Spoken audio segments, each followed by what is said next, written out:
Okay, Gilas at saka Guam. Yun yung laro kanina. Away game ng Gilas. So ito yung sa Guam ginawa.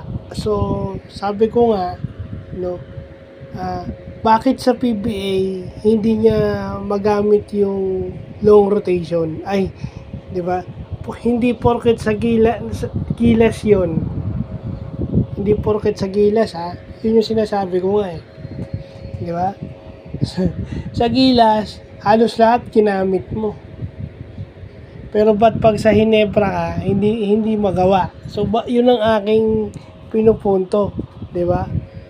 Matalo na kayo kung ginagamit niyo yung buong lineup. No, kita niyo ang ganda nung ang ganda nung laro ng Gilas. Tsaka sa Guam. Yung Guam, short rotation ang ginagamit. So 7 to 8 players lang ang ginagamit nila. So pagod yung mga players ng Guam. Kaya ganun ang nangyari, 36 points. Bakit sa Hinebra hindi pwede magawa yun, pero sa Gilas nagagawa? I mean, kung gugustuhin naman, pwede naman eh. Bakit dun sa local league hindi magawa? Sa international pwedeng gawin. So yun, pag gusto talaga manalo, may paraan. Yun lang talaga yan. Ang ganda nung ginawa nung Gilas, no, lalo na nung pagkatapos lumamang ng Guam, humabol.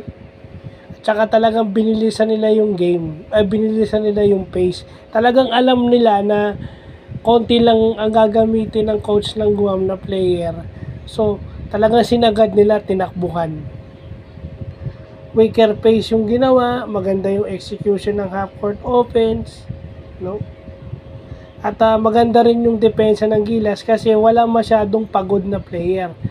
Yan maganda eh, pag ginagamit mo lahat ng players mo, kahit sa depensa, meron pa silang natitirang lakas to defend.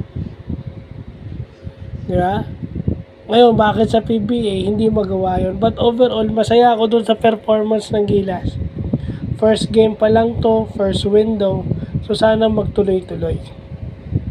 So, yun lang po.